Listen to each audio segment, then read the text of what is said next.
faces a lot of problems, but in some parts of the world, people live in a time of overconsumption, abundance of food, and an eagerness to be fit and healthy. The supermarket is overflowing with options, but despite that, we are poorly advised in nutrition and easily vulnerable to misinformation. Unreliable slogans, inaccurate health promises, and colorful, tempting packages are cluttering our relationship with food and risking our well-being.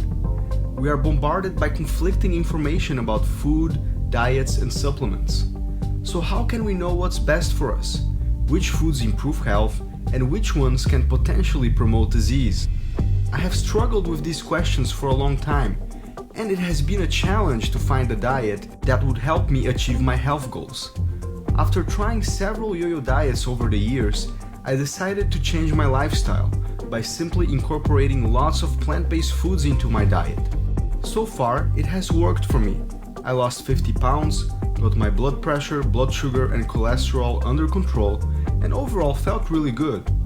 But it was a work in progress, and I still had many questions and concerns about nutrition and living this plant-based lifestyle for the long run. Especially now, with a recent addition to our family, I felt that I really needed to find answers. So I decided to go on a journey to search for the truth and to uncover many of the myths surrounding food. For 3 years, I traveled across the country and interviewed the world's top authorities on the subject, as well as people that had experienced amazing life-changing benefits through healthy eating, all to explore the idea of what is the healthiest and most sustainable diet for ourselves, future generations, and our planet. So join me on this journey of shocking discoveries and buckle up, because what you're about to learn might forever change the way you look at the food on your plate.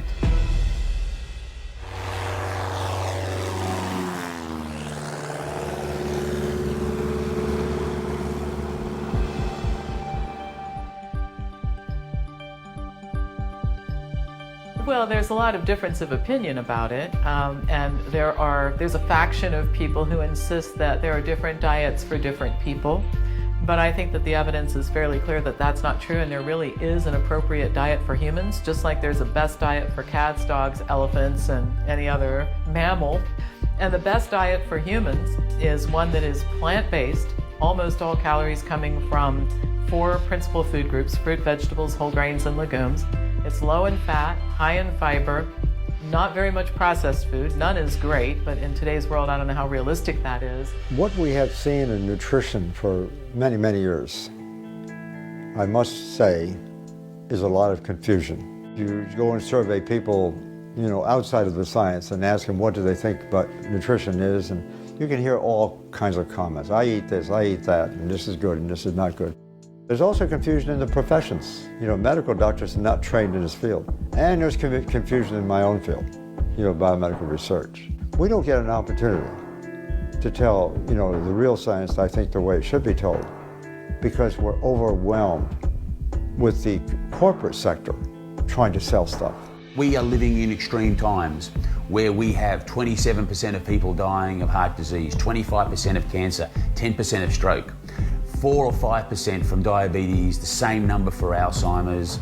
I mean, these are, in many, many cases, diseases of nutritional ignorance and diseases that are all based on our lifestyle choices. There are a lot of different dietary theories out there, but I think one fact is kind of indisputable. Having a diet that is rich in whole plant-based foods is truly a great way to get you to good health. Everywhere I go around the world, there's not a single person I've met that doesn't know that fruits and vegetables are good for them. We all know it. It's not about the knowing, it's about the doing. There was a time when there was no heart disease, no colon cancer, no breast cancer, no multiple sclerosis, no inflammatory arthritis. Of course, these days in Asia, the Middle East, in Central America, and around the world, people have become rich. They have given up much of their starch and they replaced it with meat and dairy. Throughout history, rich people, the royalty, the pharaohs, the queens, the kings, the priests, the priestesses, the people could afford to eat the meat. They had artery disease, they had obesity, they were sick. Nothing's changed except for the number of kings and queens living in the world. A question kept coming to my mind. If plant foods are so good for us, and the consumption of animal products in excess appears to do us harm, how about the ancient populations of people that survived on diets based off mostly meat, eggs, and dairy, and appeared to be healthy? After all, aren't we known for being hunter-gatherers? All large successful populations of people have gotten the bulk of their calories from starch, rice, corn, potatoes, and other starches, breads, and so on. Particularly when you live near the equator. As you move north and south in latitude, then you end up eating more animal foods. And if you get far north, like for example, the Inuit Eskimos, they are largely carnivores because that's what's available. But that's a small population of people that exists on the extremes of the environment. That's the exception, not the rule. We have become the most successful species on this planet. No one comes close to us. We share it with animals and insects and microbes and plants, but we're number one. And the way we got to number one was all about survival. We see in colour, I believe, because fruits and vegetables are colourful. Our hand is perfectly designed to pick, forage, grab, dig, peel and feed ourselves. Fruits, vegetables, nuts, beans and seeds, plant food, food made by Mother Nature. This idea that we're hunter-gatherers is true. We're hunter-gatherers, but mostly we've been gatherers. One of the problems has to do with sexism. It has to do with the fact that the gatherers were grandparents, women, and children. The hunters were men, and they got the glory.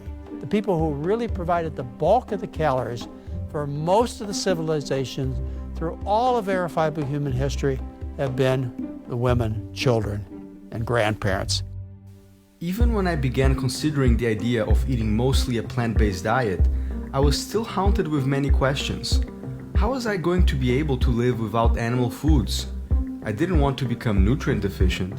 And how about things like protein, calcium, and omega-3s? In my head, I always associated these nutrients with animal foods. I needed to find out if those were valid concerns or simply myths.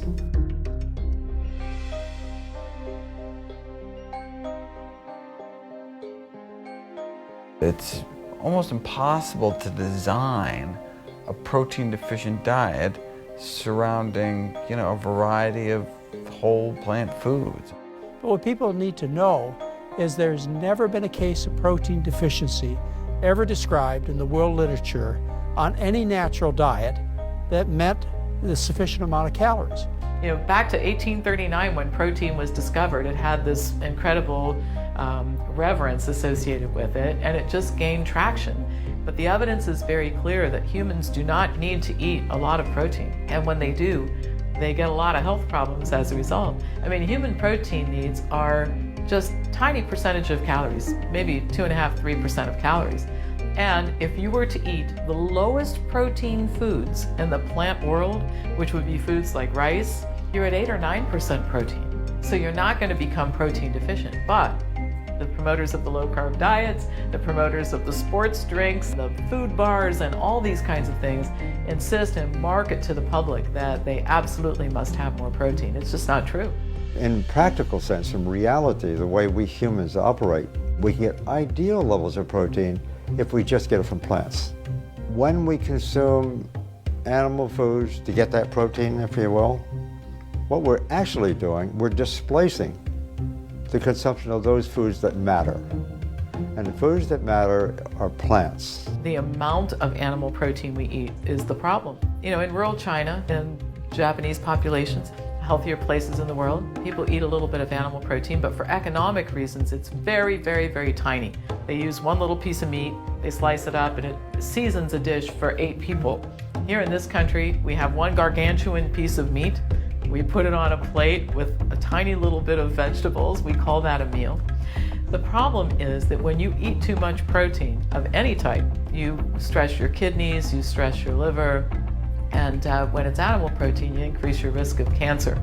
And we see cancer is geographically distributed. The more animal food consumed in a society, the more cancer, more heart disease you get. And it's amazing, all the animals that we choose in this country to eat for protein and calcium are vegetarian animals. Where's the logic in that? And I always like to remind you also, when you're eating your garbage, you never ask where am I getting my protein and my calcium. It's only when you come into the healthy world that all of a sudden you're concerned with where it's coming from. We're in the midst of this amazing protein push. Everywhere you look, the message is clear: protein, protein, protein. This idea that you need massive amounts of protein to simply breathe air in and out of your lungs, and to be healthy or to perform as an athlete. Prior to making this dietary change, like my main nutritional strategy in a day was to see how many grams of protein I could get in. Like that was the only calculations I ever really did. I didn't count calories, I didn't count anything, was just like trying to get in exorbitant amounts of grams of protein in my day. Just because there are grams of protein on the nutritional content of something doesn't mean that your body can actually process all of those grams. Protein does some other things. It elevates blood cholesterol levels, which most people have not heard of. But that's about 100 years old, that idea, and been repeated several times, but always ignored. Animal protein starts heart disease. It increases things like the production of so-called free radicals, which are those highly reactive molecules that actually stimulate aging and encourages cancer formation. It also stimulates the production of the wrong kind of hormones. It tends to increase the level of estrogens, for example, in women, which in turn is associated with breast cancer. It changes the microflora in our intestine when we're consuming too much protein. I mean, it does all these things. There's lots of things we have to worry about in the American diet. Fiber, 97% of Americans don't reach the daily minimum intake of fiber. 98% of Americans don't reach the daily minimum intake of potassium, for example. The nutrients of concern for most Americans are the ones that are found in plant foods, mostly fruits and vegetables, and the ones that we're getting too much of in excess, whether it's calories, sodium, cholesterol, saturated fat, are found in processed foods and animal foods in general. Many people decide they want to improve their health by staying away from red meat, and instead they begin consuming more white meats like chicken, turkey, and fish. I always wondered if certain types of meats were really better than others. People think that they're going to be healthy by giving up red meat and instead eating poultry and fish. Stop and think about this for a minute. What are meat, poultry, and fish? They're muscles of animals. In one case, they happen to move a limb. In another case, they flap a wing. In another case, they wiggle a tail. They're the same.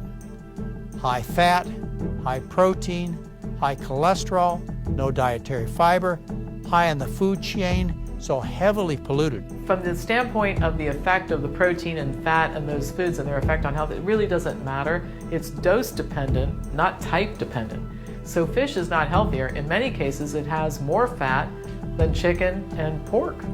But you have other issues with fish too. In the ocean, you have this whole hierarchy of things eating things that eat things that eat things. And so you concentrate all the pollutants in the ocean, including mercury, in fish like tuna that are some of the favorite that we like to eat. So fish is really not healthier. Don't kid yourself in thinking that if you're eating fish and chicken, you can eat more of it. Because one thing in common with these healthy populations around the world that do eat a little bit of animal food, whatever type they're choosing, it's really a tiny, tiny percentage of what they're eating in the diet. So fish doesn't get a free pass. A lot of people are being told to eat fish by cardiologists or to take fish oil. That's the other thing. By cardiologists who say that if you do that, you'll increase your HDL cholesterol. And here's the problem with that. It's true, by the way. It just doesn't make any difference. Studies are pretty clear that in populations with very low incidence of heart disease, total cholesterol, LDL cholesterol, and HDL cholesterol are very, very low. So that's the wrong reason to eat fish or to take fish oil capsules, is to increase your HDL cholesterol. Work on getting all of your cholesterol low. Since I was a kid, I always heard that milk was a very important food, and I consumed a lot of it. I also loved all kinds of dairy products, cheeses, butters, ice creams, yogurts, you name it, I had it all. It took me many years to begin realizing that perhaps that was not such a great idea. But I still wondered, how about calcium? would I be able to get enough of it from plants? Well, we have a lot of calcium in dairy, but it's never been a problem to have too low a calcium in a diet. An orange has 110 milligrams of calcium. All right, so if you're trying to take in 1,500 milligrams a day, that doesn't sound like so much, but when you're only trying to get 500, it sounds pretty good as a percentage of your daily intake. Milk is a healthy food for calves, for baby cows. I mean, milk is for babies, literally. I mean, we're the only species that drinks milk of another species, and then the only species that drinks milk after weaning into adulthood. Why is milk associated with increased prostate cancer risk, for example? Well, what is milk? Milk is a cocktail of growth hormones to get a little bovine animal who's, who's susceptible to predation out on the African savanna to, put on a few hundred pounds in a few months, right? Because they don't want to get eaten by a lion. And so it's engineered as this growth fluid for rapid growth, which is great if you're a little baby cow, but if you're an adult person, that extra growth hormones is not a good thing. One of the hardest things for people to give up is dairy, and they're sometimes really resistant to it. So one of the things I tell people is, well, why don't you look at the evidence and then decide? Because I've always said taking control of your health is not doing what I say instead of what other people say. Taking control of your health is looking at the information and making a conscious choice about what you want to do. Dairy products I describe as liquid meat. They're basically just like red meat, high fat, high cholesterol, no fiber. In fact, they may be worse than meat. The casein that they use to bind the cheese is so full of chemicals. The chemicals are as addictive as heroin. We don't have four stomachs like a baby calf, and unfortunately it is in everything. They put cow secretions, I know you have other names for it, dairy, butter, ice cream, cheese, but it's really breast milk from a cow. The only reason people think we need extra calcium is because a few decades ago, scientists, they raised the bar on how much calcium we needed. That in turn was influenced by the dairy industry. What they're really saying is we're not drinking enough milk, because that's what the dairy industry wants us to say. When in reality, if you look at the relationship between how much calcium that people consume in different societies, as it relates to, let's say, osteoporosis, the bone disease, the higher the calcium intake, the higher the risk of osteoporosis. No one wants to hear that, but that's what the data show.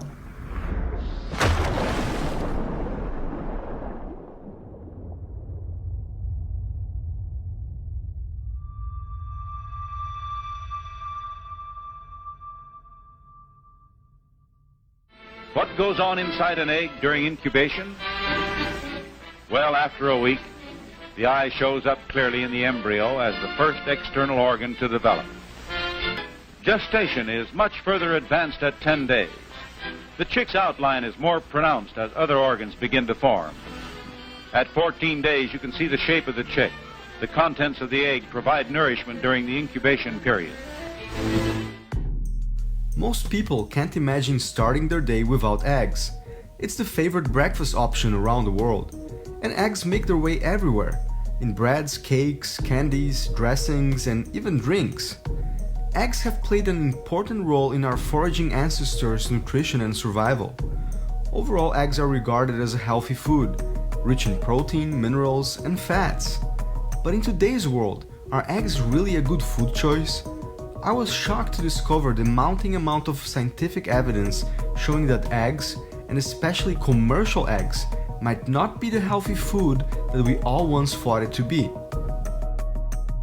Eggs are the most concentrated source of dietary cholesterol in the average person's diet.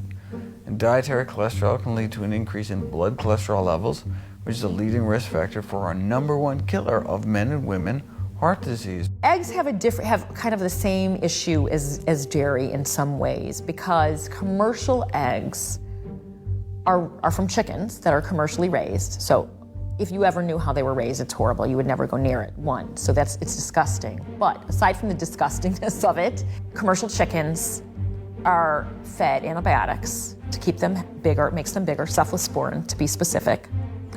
They are fed feed that's usually corn and soy, genetically modified, so Bt toxin, corn, Roundup Ready corn, Roundup Ready soy.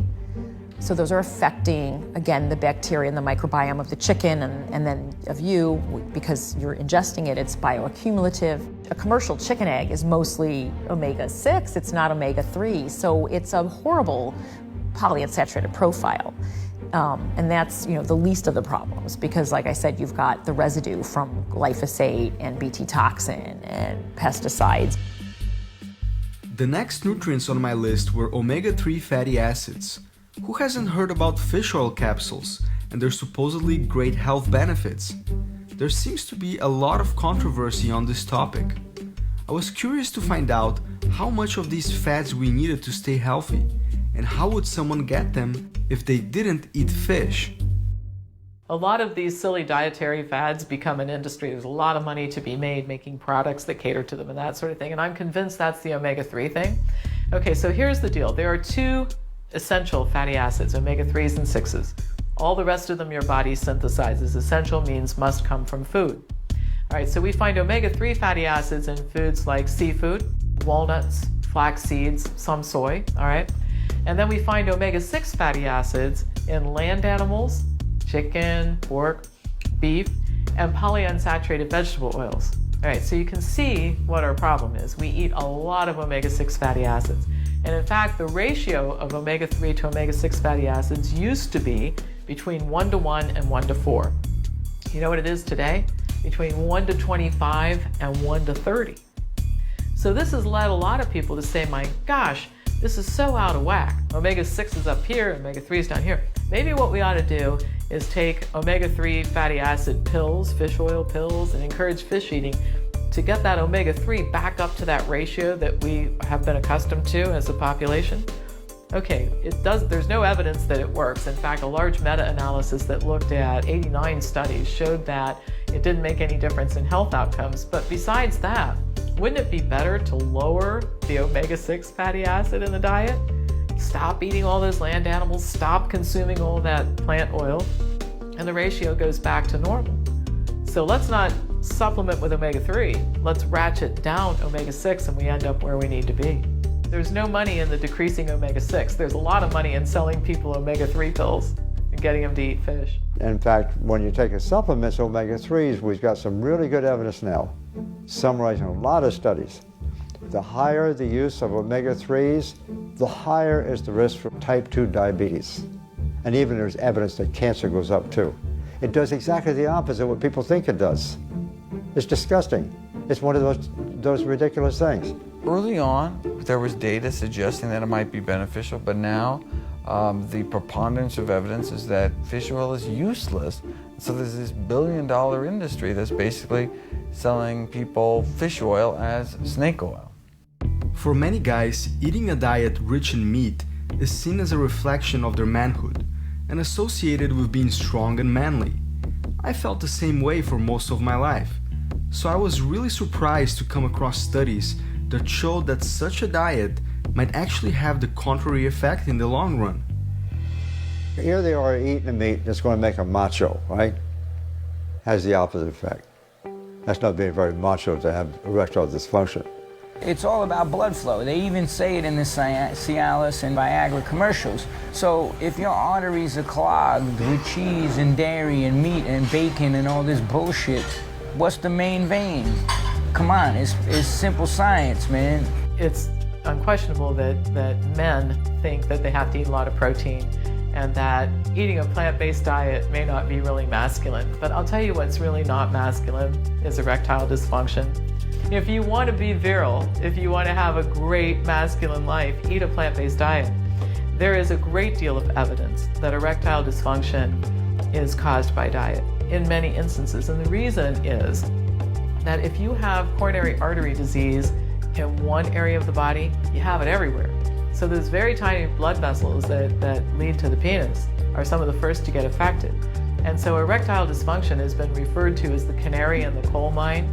It's the sign that something is terribly wrong and you need to fix it. And at that stage, it's much more fixable than if you've already had the heart attack or the stroke or something really serious happen.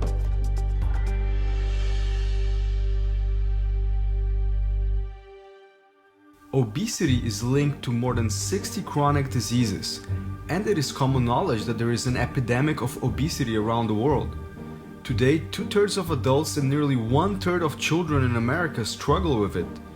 It seems like in the last 30 years, human waistlines have simply grown out of proportion, and if obesity rates stay consistent, by 2030, 51% of the American population could potentially be obese. As far as dieting or losing weight, people take two approaches that don't work for the long term. And so, of course, they say diets don't work. One approach is they try and starve themselves and be hungry all the time. These are portion-controlled diets, typical diets that people have followed. They don't work because you're hungry all the time. You can't tolerate that kind of pain. The alternative is the make yourself sick diets. And those are the high-protein, high-fat, low-carbohydrate diets. Over the last few decades, there has been an explosion of commercial diets in the US, most of them revolving around the idea that eating few carbs and lots of animal protein helps with weight loss, all orchestrated by multi-million-dollar ingenious advertising campaigns and celebrity endorsements. As a result, nowadays most people associate carbs with weight gain. For many years, I worked really hard to cut my carbs, without any long-term results and without fully understanding why I was doing it. I wanted to find out what the latest science had to say about these low-carb diets. Robert Atkins, some years ago, in 1973, published his first book, in which he argued that it's not the problem with the fat, it's not the problem with the protein, but mostly fat. He said, that's not the problem. The problem is we consume too much carbohydrate. And he made that point. We should be consuming a low-carb diet, he said. And then many other people wrote the same thing. The South Beach diet is only a copycat, for the most part, of the Atkins diet. The Zone diet is basically a copycat, different name. The blood type diet, in many regards, is also a copycat. Good calories, bad calories. Gary Taub, same thing. Even Michael Pollan, I have to say, omnivore's dilemma. And the paleo diet in this day and time is a copycat. They may give it different names. They may try to throw out, different kinds of arguments for why that's right. They're all wrong. Everybody wants to hear good news about their bad habits. So when you tell people you can eat all the lobster you want, you can have steak and eggs, and some include dairy, some don't include dairy, but that sounds good to people because it sounds less restrictive. This is written by people, I should tell you, who don't have experience in this field of nutrition research, period. Most of them have never even published a single paper in the scientific literature. Some of the people who are talking about low-carb diets are a little better than news reporters, and that's not to take anything away from their skill at investigating things, but they don't have the skills to evaluate scientific information. Low-carb diets, they make you sick, and as a result, your whole body gets sick with artery disease and kidney damage, liver damage, and so on. They increase mortality. That's been shown over and over again in major studies. But they also make you sick in a way that you lose your appetite. The dieter goes, oh, I finally found it. And then you go into ketosis, you lost your appetite. As a result, you're able to sustain yourself without thinking about food all the time because you're sick. These diets are dangerous, and people should not be on them. Well, the biggest lies in the world are the ones that have a little truth. We all know that. It's a great tactic. It's true, I happen to agree that we should cut down on simple carbohydrates. You see, that's out of context of the whole. Sugar, white flour, that makes sense. So in that sense, there's a little truth. But they don't always point that out. They just say low carb, low carb, low carb. Listen, forget about what you like and dislike. Think about what your objective is. All right, let's just acknowledge we all like eating junk food. If you put chocolate in front of me today, I'll have some, right? But that doesn't lead to health. I personally knew several people who experienced amazing healing and health benefits after adopting some kind of a plant-based diet, including myself. But at the same time, I had also met others who were still experiencing health issues or were struggling with their weight after adopting this lifestyle. some for many years. So it made me wonder, was there a flaw in this diet? First vegetarian that I knew well about 40 years ago was actually a vegan. He was a very strict vegetarian. He lived on Coca-Cola and potato chips. He was fat and greasy and unhealthy. So being a vegetarian means really nothing to me. 90% of the vegetarians are still consuming dairy, 90%. And they also consume sometimes some fish and sometimes some chicken and eggs and so forth. The nutrient composition of the vegetarian diet is not very different from the non-vegetarian. So as a result, if you compare the health of vegetarians with non-vegetarians, you can't expect to see very much. When somebody's decided they're going to be vegan, in other words, eat no animal foods, they've made a declaration as to their physical and mental strength and their interest and their willingness to work hard. After all, if you become vegan, you have to stand up to your mother-in-law and your doctor and your dietitian. You have to, quote, risk protein and calcium deficiency, even though that's not true. But the problem is that too many vegans, they don't look good. They're overweight, they're unhealthy looking.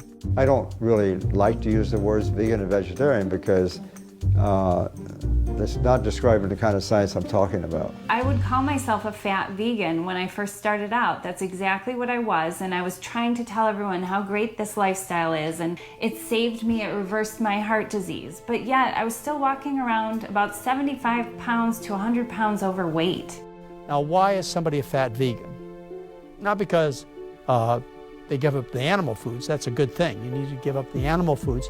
But what they haven't given up is the oil, the olive oil, the other vegetable oils. The fat you eat is the fat you wear, whether it comes from a plant or an animal. So I made the change. I removed the foods in my diet that were empty calories, the oils, the fats, the sugars, the processed foods, the food additives that kept me coming back for more. Those companies add those things purposely to get us to not eat just one potato chip. We need the whole bag. There's millions of overweight people in this country, and they're all struggling trying this diet or that diet, and they try this diet for a week or that diet for a week, and they're spending a lot of money on all these different diet programs and pills and supplements and adding things to their diet to lose weight or to get healthy. And that's where we need to realize that a whole foods plant-based diet is free. There's no shakes, there's no bars, there's no powders, there's no counting calories. We eat until we're full and satisfied and stop, and that's it. As much as I like the idea of eating exclusively a plant-based diet, especially since it had worked for me, I wanted this film to be very accurate with the latest science on food. So I wondered if realistically, from a scientific perspective, could every person in this day and age eat a plant-based diet 100% of the time? I can't say, and I don't think science can say, that everybody has to be 100%, all the time. I can argue the case, I think, for the vast majority of people, we ought to be at least 90, probably 95%. We've got good science for that. And in many cases, if people already have a disease, it's a good idea. They should be 100% all the time. So that's my scientific argument. I have another practical argument, though, on this question concerning how far do you go. And that is that if we're going to adopt this dietary lifestyle, it's really important that we become accustomed to it. And we should go probably 100% if we can, and stay there. And don't tease ourselves with the other things. Because what happens, we never become accustomed to this, where our taste preferences change.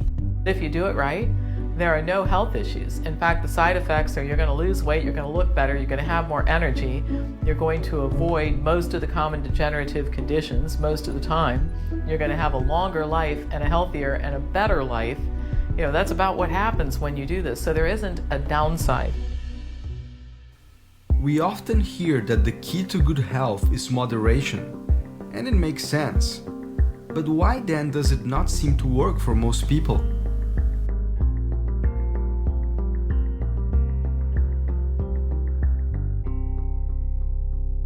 For some people that's a really easy thing to do, but unfortunately for most, finding moderation is like finding a needle in a haystack.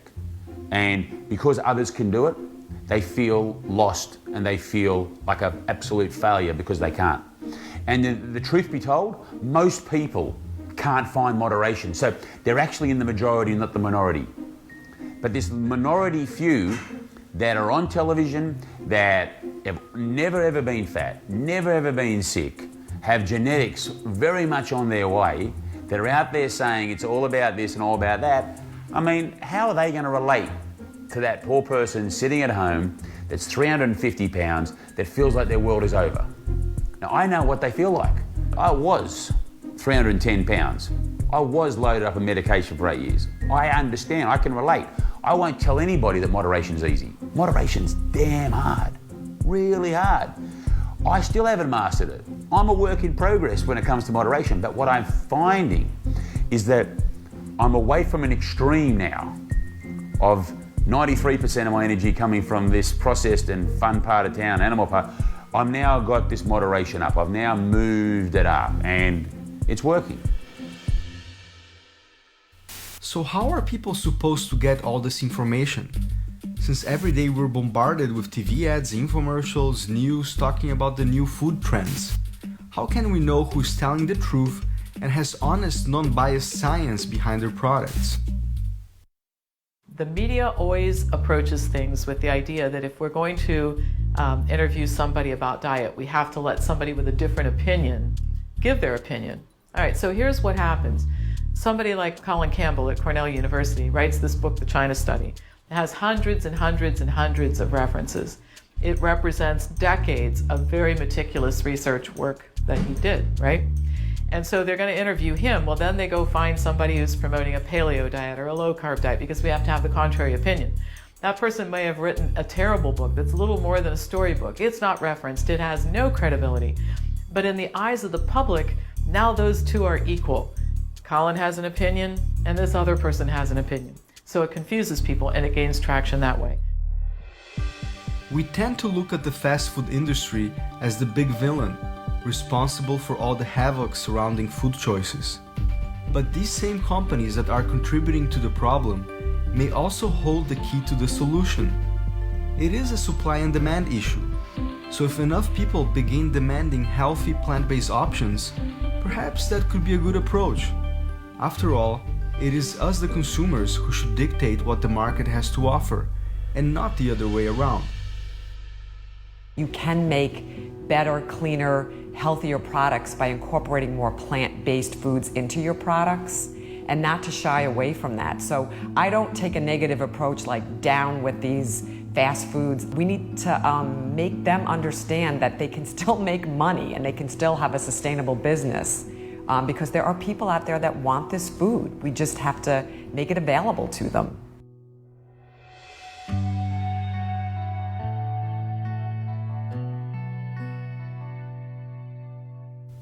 Most people rely on their doctors for information about diet and nutrition, but several medical school programs show that doctors get very little training on nutrition, sometimes none at all.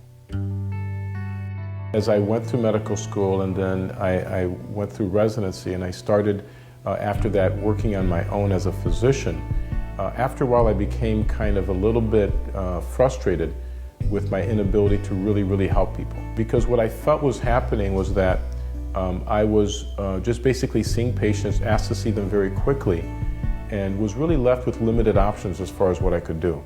I really felt what I needed to do with the time that I had, what I was left to do was just basically treat symptoms instead of trying to get to the root cause of the problem or the root cause of their disease. So it left me basically practicing, I think, the kind of medicine that the majority of people are practicing in the U.S., which is pharmaceutical-based medicine. And I don't have a problem with medication. I think medications are wonderful, medications are great, they're necessary. For a lot of people, they are really the only option. And for many people, they're a good option. But I think what we're missing is that there's something else that's out there. I was outsourcing my health to somebody else. I was coming along saying, here's some money, you fix me, I'm busy over here. And when are you going to come up with a drug that's going to cure me? By using more chemicals to correct the imbalance, we're actually causing the imbalances to be even stronger. I found that people who've been on medications for a long time are developing a lot of side effects from those medications, where then are causing other organs in their bodies to become diseased. Their functioning is weakening, their overall health is weakening, their immune system is getting deficient. You really need to infuse that with something that's going to help rebuild it. So if somebody comes along and says, you know, doctor, I can take this patient, and by doing these simple things, you know, changing their diet, getting them to eat a little bit differently, more plant-based, getting them to exercise a little more, do you realize that I could make this diabetes, essentially, if you were to test them again, virtually go away? And a lot of doctors in this country, some may be familiar with the idea, but a lot of them, even to this day, would still say, no, you know, I don't think that would be possible. The cause of most of our diseases and the cure is within anybody's reach who gets the knowledge. The problem is they have to make some change. That's a small problem. The real problem is there's no money in doing the right thing. There's money in selling you statins and blood pressure pills and powerful arthritis drugs and laxatives and antacids. That's where the money is.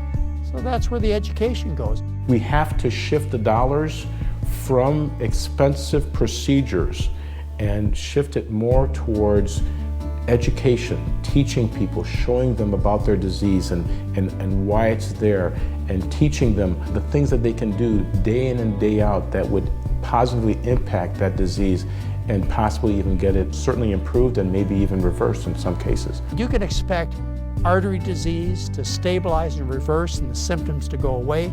You can expect the type 2 diabetes, if it's really type 2 diabetes, to be cured 100% of the time with diet change and associated weight loss.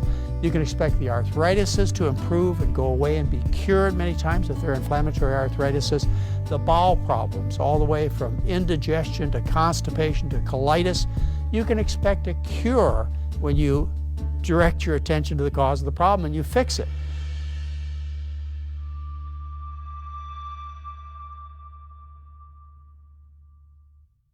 On the supplement aisle is where things get really crazy. It seems like every product can improve our health in one way or another. Some support each of our different organs. Others give us energy, stimulate our immune system, prevent colds, reduce appetite, or promote weight loss. It makes me really confused.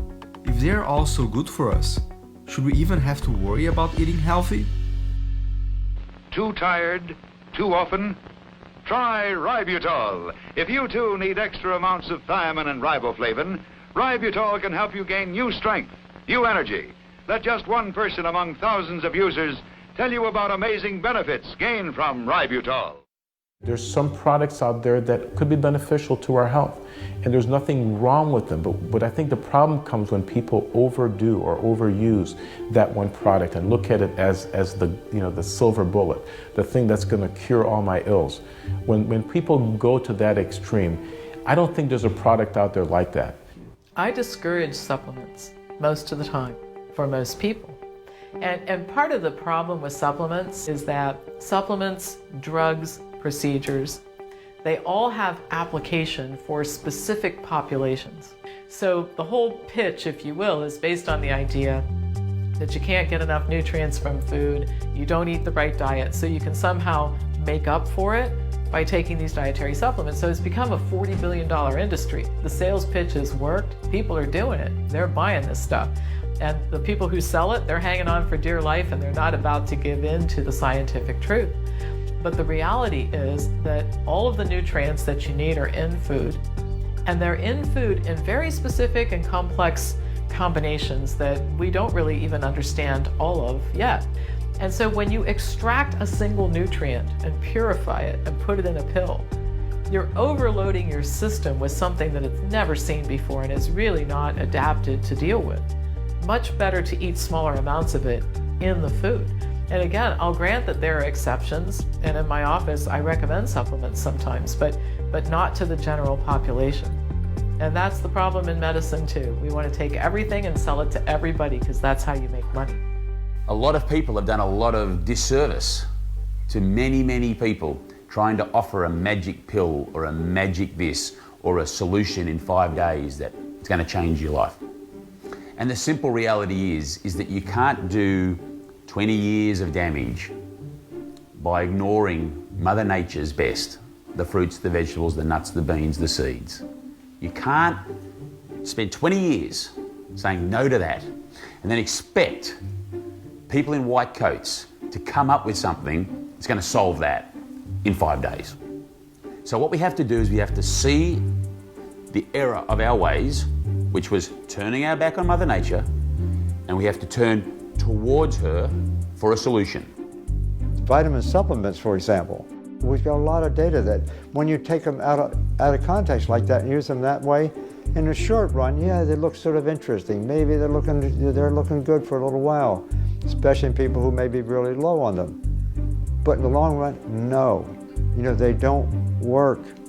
And yet we're spending $32 billion a year on nutrient supplements. The most important supplement for those eating plant-based diets is a vitamin B12, a regular reliable source of vitamin B12. It doesn't have to be supplements, but there's B12 fortified foods.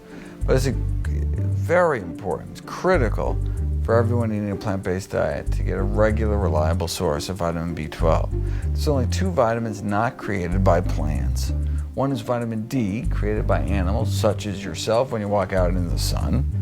And the other is vitamin B12, not made by plants, not made by animals either. It's made by little microbes that blanket the earth, so might have gotten enough from drinking out of a mountain stream or well water. But now we chlorinate the water supply to kill off any bacteria, so we don't get a lot of B12 in our water anymore. Don't get a lot of cholera either. That's a good thing. But because of the way we live in our, sanitized modern world, got to get B12 from somewhere. Our fellow great apes get it from, bugs, dirt, and feces, but I prefer a more sanitary route, which is a 2,500 microgram supplement once a week, costs less than $5 a year, or vitamin B12 fortified foods every day. We spend more money on healthcare than any other country in the world. Yet we have some of the highest rates of chronic disease on the planet. Fortunately, it seems that some health insurance providers, including Medicare, are beginning to embrace the concept of disease prevention through diet, instead of spending millions of dollars trying to simply manage the problem when it might already be too late. So Medicare now accepts for reimbursement both the DNORNISH program for reversing heart disease as well as the Pritikin program. And this is out of a recognition that it's not only safer, it's not only cheaper, but actually more effective than kind of the traditional approach, which is very costly surgery and a lifetime of drugs. And so, this is great from a whole. The most important thing is reducing suffering and saving lives. But from a kind of a fiscal responsibility, these are. It's so much cheaper. It's so much more cost effective. And who's fitting the bill? Well, if it's Medicare, it's the taxpayer. So they're saving money by making people healthier. For most people, it is hard to imagine that anybody could perform well as an athlete without consuming any animal products, not to mention being a world-class athlete or even a world champion. I'm a professional triathlete specializing in the Ironman distance. I'm also the Ultraman world champion. I have been racing triathlon professionally for 10 years. I've finished 66 Ironman races, and I love to train and race all the time. I'm an ultra-endurance athlete. Most people have heard of an Ironman. If you haven't, an Ironman is a very long triathlon during which, over the course of a one-day period, you swim 2.4 miles, you ride your bike 112 miles, and then you run a marathon. Well, Ultraman is essentially double that distance. And in 2009, I was the fastest American and 6th place overall in this race. I do believe that last season on a plant-based diet was my strongest that I've ever been. I did a couple of Ironman races that were amongst the top 5 best performances in my career, and I was able to win the Ultraman World Championships. What you're also seeing are athletes like